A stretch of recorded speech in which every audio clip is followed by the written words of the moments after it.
This video is brought to you by the 3-Minute Board Game patrons. Keep us independent by supporting us on Patreon.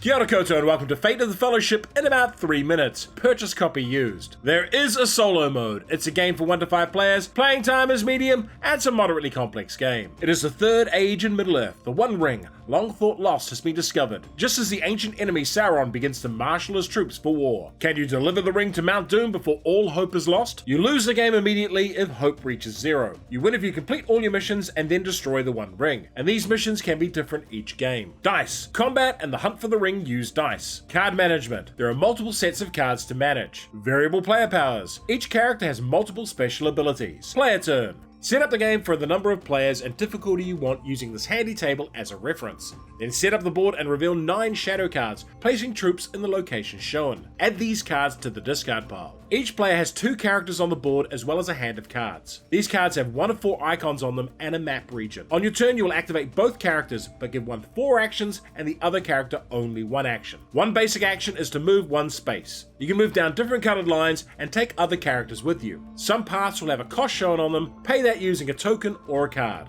You can also move troops. If Frodo is being moved, you either have to spend a cloak icon or roll for a hunt. This is 1 die per Nazgul in the region and another die per enemy in your destination. This here is a bad move. You can spend a ring to reroll one of these dice. Eye symbols move Nazgul around, while this symbol loses you hope. If you're in a haven, ignore the symbols with a border. Other actions include Fellowship, which let you trade a card with another player if you both have characters in the matching region. Prepare can be done in a bordered haven, and lets you discard cards to gain the matching tokens. You can spend this symbol to muster a troop matching the color of the space shown, and you may take an action to attack. Attacking draws the Eye of Sauron to a region. You then roll combat dice and remove units from both sides. Valor can be spent to do more damage. If you are in an enemy haven with unopposed troops, you can spend 3 Valor to secure the haven, boosting hope. Once you have taken your action, draw cards, discarding down to 7. If you draw Skies Darken, follow all 4 steps on it 1 by 1. Then regardless, resolve shadow cards equal to this number.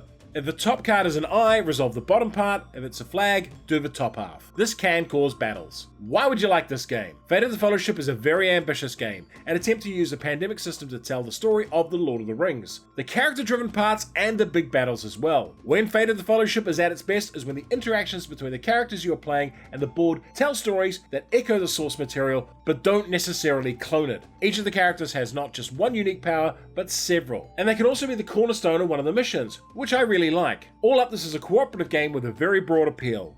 And with how it's structured, you could play it with kids with proper support, but it could be interesting to big serious gamer groups as well. The best thing about this game is the variable missions and difficulty. I like having to do different things each game. However, as a pandemic game, it has all of those family's game issues. The stacking of the shadow cards and the frequency of their backs can massively change the game. Play with 8 backs, of the starting 9 being the same if you don't believe me. It's also a fiddly game where you spend a lot of time moving very small pieces around a rather jam-packed board. And as a result, I am too frequently taken out of the game to enjoy it as much as I hoped I would. In some ways, the game could have benefited from a bigger box and board, or just better utilization of the space on the board. For a simpler pandemic game about battles, try Fall of Rome or Clone Wars. And for a big epic competitive game, try War of the Ring. Fate of the Fellowship.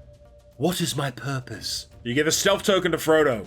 Oh my god. And if you enjoyed this video, hit the notification button, like, share, and subscribe to the channel.